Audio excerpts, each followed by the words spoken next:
Hey everybody, my name is Tristan Tibby. I'm a psychology PhD student here at UCLA, and today I'm going to be talking to you about registered reports as a trainee. To get started, let's outline some of the learning outcomes that you'll hopefully have gained by the end of this video. First of all, we'll talk about how to get your advisor on board to you doing your first registered report. Then we'll cover some special time management considerations that you might have to take into account as a trainee that wants to conduct a registered report. And then finally, we'll talk about where do you get started with registered reports and open science practices in general as a trainee. First of all, let's talk about getting your advisor on board.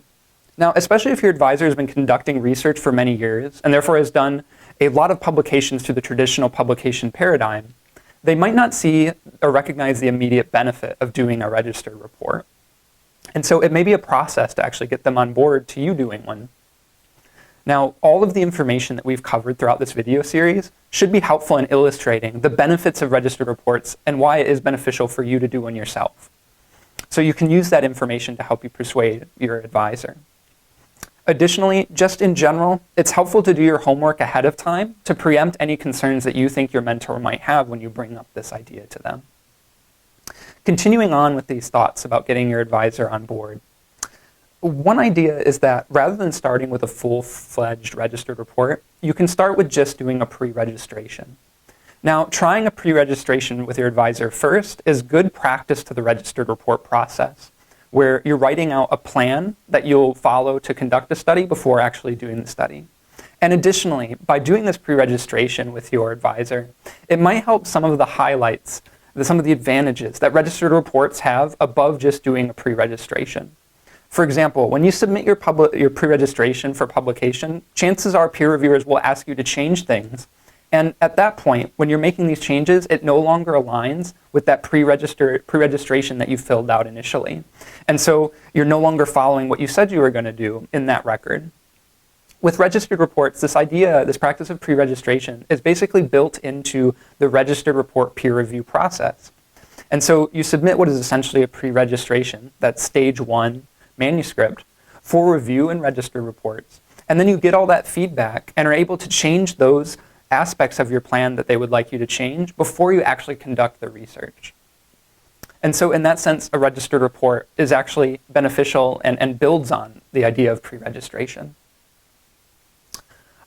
Another thing that it might be worthwhile to highlight when you're bringing up the idea of doing a registered report with your advisor is to draw parallels between your training as a graduate student and the registered report process. As an example, let's compare the process of doing a thesis or dissertation to that of doing a registered report. And you can see a lot of similarities between the two. With a thesis and dissertation, you start by preparing a research proposal talking about what you hope to do for that project. Similarly, with a registered report, you prepare your stage 1 manuscript that outlines a plan of what you'll do. With the thesis or dissertation, you submit that proposal to your committee and they'll review it. With a registered report, you submit that stage 1 document for peer review. You'll then get revisions, you'll get ideas of what to change back from your committee when you send them that proposal, and you'll implement those changes into the proposal and you'll actually start conducting research for your dissertation. Similarly, with a registered report, you'll take any feedback that you get from that stage 1 peer review, you revise the manuscript, and then after addressing all revisions, you will get an in-principle acceptance, and you can begin conducting your research for that registered report. With the thesis or dissertation, after you've completed the write-up, you'll send it to your committee, and they'll review the final paper. Similarly, with the registered report, you'll undergo stage 2 peer review, where the peer reviewers read your completed research paper. Finally, with the thesis or dissertation, you implement any final revisions that the committee requests, and then you complete your project. And with the registered report, once again, you're addressing any issues that the stage 2 peer reviewers had, and after addressing those, your registered report is published. And so again, a lot of the ideas that this registered report publication paradigm are built around are already ingrained in the training that you have as a graduate student. And perhaps by drawing those parallels, it can help get your advisor on board for you doing your first registered report. Now, let's turn our attention to another issue that it's worthwhile to address as a trainee, which is time management. Now, as a graduate student, as a trainee, we have many different program requirements that we need to satisfy and different benchmarks that we need to fulfill in order to actually graduate. And we know at the same time that registered reports have 2 stages of peer review. And so there's a lot of moving parts there to try and have them mesh together and be able to complete a registered report while also completing all these requirements that come with being a trainee. And so, as I said, aligning the timing with these program deadlines, such as the dissertation, can be tricky.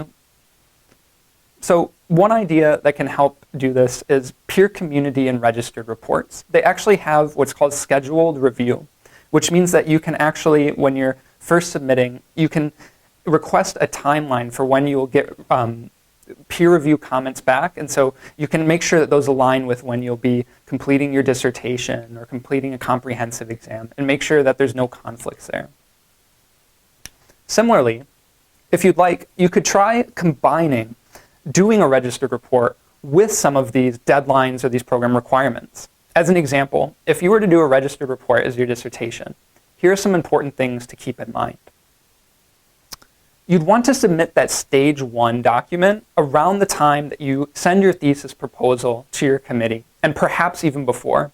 And the reason why this is that both from the committee and from that stage 1 document, it's very possible that you'll need to do revisions. And so if you're getting feedback from those stage 1 peer reviewers at the same time that you've gotten feedback from your committee on your proposal, you can address all those together, and it'll simplify the process and allow you to tackle 2 birds with 1 stone.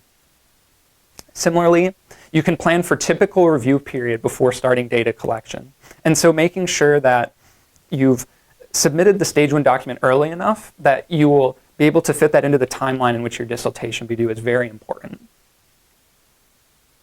Now that we've talked a bit about some of the issues that might arise when asking your advisor to do a registered report and thinking about the time management that is specific to trainees with registered reports, let's just take a step back and talk about where do we start with open science practices in general.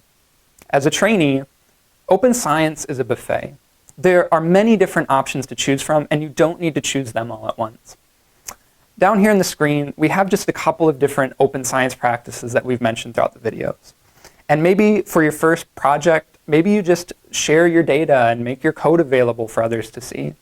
And after gaining some familiarity and comfort with that, maybe your next project you do a pre-registration with the open data and code. And then finally, after getting experience with doing pre-registration, you can move on to doing a full-fledged registered report. But in general, the point is you can pick and choose what open science practices you want to implement, and all of those will help enhance the quality of the finished product. So in summary, throughout the presentation, we first talked about how it may take time and persuasion to get your advisor on board to you doing registered reports. Also, we highlighted the fact that the principles of the registered report publication paradigm are already built into our graduate training. Then we discussed that fitting a registered report into your schedule as a trainee may require some special considerations, such as that PCIRR scheduled review, which allows you to choose when your review times will be. Finally, we highlighted the fact that open science is a buffet, and you don't have to adopt all open science practices all at once. Thank you for watching the video.